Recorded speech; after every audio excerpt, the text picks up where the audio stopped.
Creative financing. It's always so important when you're buying a home and obtaining a mortgage, especially right now in the fourth quarter of 2023. Mortgage rates are up. Inventory is down. A war has just broke out in the Middle East, and a presidential election looms about a year from now.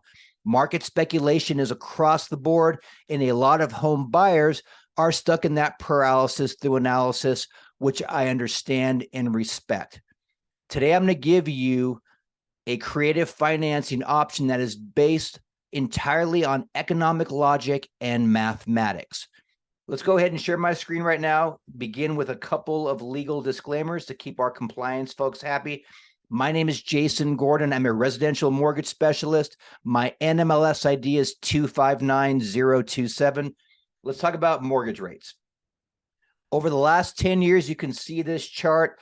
Specifically, the last 2 years, we've seen a huge spike in mortgage rates. As rates go up, monthly payments go up. It oftentimes creates a mathematical problem for people who want to borrow money. And believe me, as a mortgage professional, I understand and respect the dynamic. People tend to like me a whole lot more when I'm quoting low rates, but in the end, I have to quote where rates are at any given time. And these last couple of years have been pretty painful for a lot of folks out there. Now, let's talk about people who want to buy a home. Should you buy now or should you wait until rates drop? A lot of forecasts call for rates dropping in 2024. Now, we don't know when or how much or how long, but let's go ahead and run a scenario here of rates dropping, let's say, roughly a percentage point in 2024. It's merely an example, not a guarantee. Should you buy now or should you wait until rates drop? There's an expression that you want to buy when everyone's selling, you want to sell when everyone's buying. Basic economics. So now, if you bought right now with the higher rates, you have less competition of other buyers to buy these homes for sale because a lot of the other buyers are holding out for rates to drop. If you wait for rates to drop, think about how that's going to look.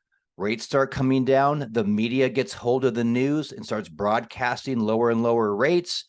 Advertisements are everywhere, and suddenly all these other buyers emerge out of the shadows to compete for that same home against you. This causes bidding wars, which creates higher prices. So while you may save money in rate at that time, you also might be buying that same home for considerably more money because of these bidding wars. So what if, in today's creative financing idea here is based on what if you buy now with that higher rate and then consider refinancing later on when rates drop. But ideally now, if you're buying that home, you're getting the price you want, and you may even have that seller more willing to make the necessary repairs in order to sell that home to you. So if you see here the last couple of years, we see that mortgage rates are definitely high, overall higher than what they've been. I have a lot of buyers and a lot of even real estate agents who have asked me, have mortgage rates ever been this high before? Well, let's get some perspective. Now we see the last 50 years. Now we see some perspective. Yes, rates are higher. I'm not making light of that, but if you look over the last 50 years, they have definitely been higher in the past. Now look carefully at this chart. You will see a series of vertical kind of gray shaded lines over here. These mark recessions.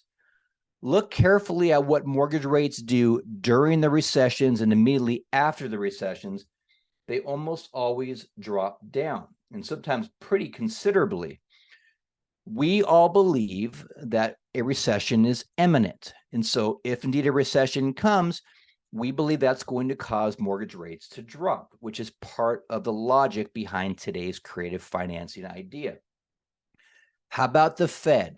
You always hear about the Fed meeting every month. The news will always tell you whether the Fed raised the rate, kept the rate the same, or dropped the rate.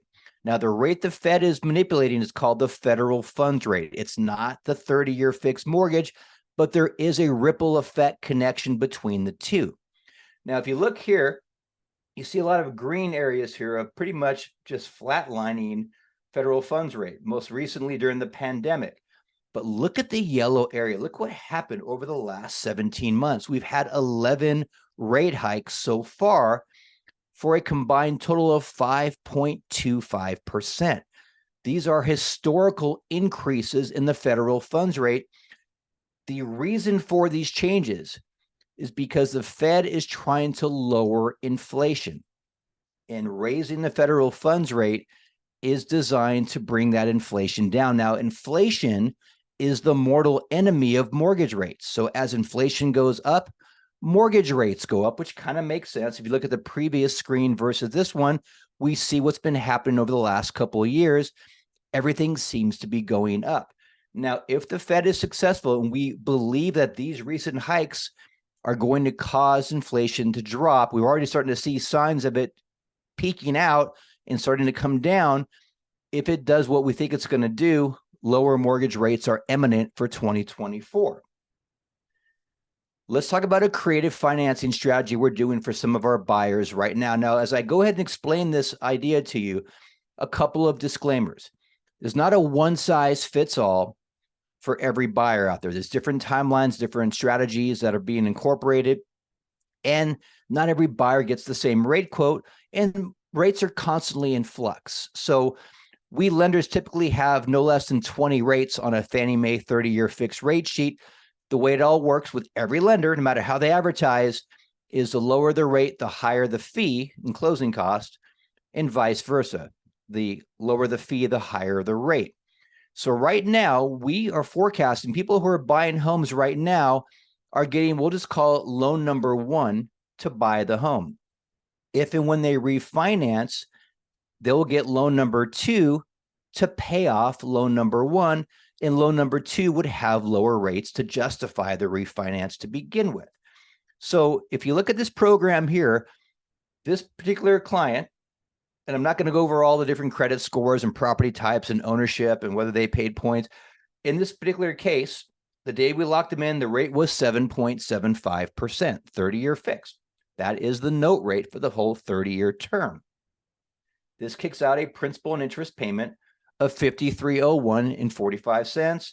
The miscellaneous third-party fees like the property taxes, homeowners insurance, and private mortgage insurance, because this person put down less than 20%, have a carry down number to $6,394.99. What we are doing for this client, and we can do this for other clients as well, assuming that they qualify and assuming that the math makes sense for them, is we are buying the rate down for the first year. We as the lender are paying the cost. So take a look at these numbers. Now look at the first year. We drop it down to 6.75, which mathematically creates a payment for P&I, or principal and interest, of just under $4,800. The third-party numbers don't change, but the carry down number here all in is now less than $5,900. Again, that's for the first 12 months. Now, what does that look like as far as math? Total payment in year one, payments in year 2 through 30. The difference in year one is just over $500. I'm going to round these numbers off for ease. Over a 12-month period, it's just over $6,000. Now, if our borrower refinance, let's say after 8 payments, 8 months into the new loan, into loan number one, there's still about 4 months of unused money, right? $500 times 4 months is $2,000. That $2,000 doesn't go away. We're not leaving that money on the table. It would be applied towards a principal reduction.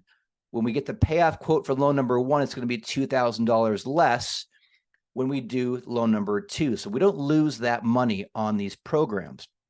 It's a great way to allow this buyer to get in at current housing prices with less competition, ideally get a willing seller to work with you, have a discounted rate and payment to pay for the first 12 months with the assumption that there's going to be a refinance sometime very shortly after getting that loan.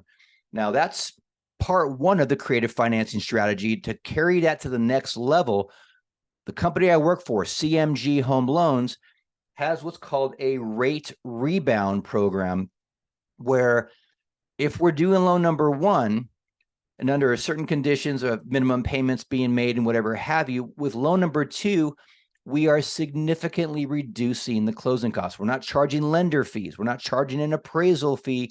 And we're kicking in an extra $1,000 towards third-party fees like escrow and title to help keep the costs low for our borrowers on loan number 1 and loan number 2, while getting them into homes at a time where there's less competition. We believe this is a very valid strategy, and I'm happy to go over this with you or anyone that you care about. Now, my contact information, again, I'm Jason Gordon. You'll see on here a QR code. You don't have to scan it. You can just go to VIPborrower.com. It'll take you to the same place. That's my electronic business card. There's more information. There's more videos. There's more testimonials and other information if you wanted to research me.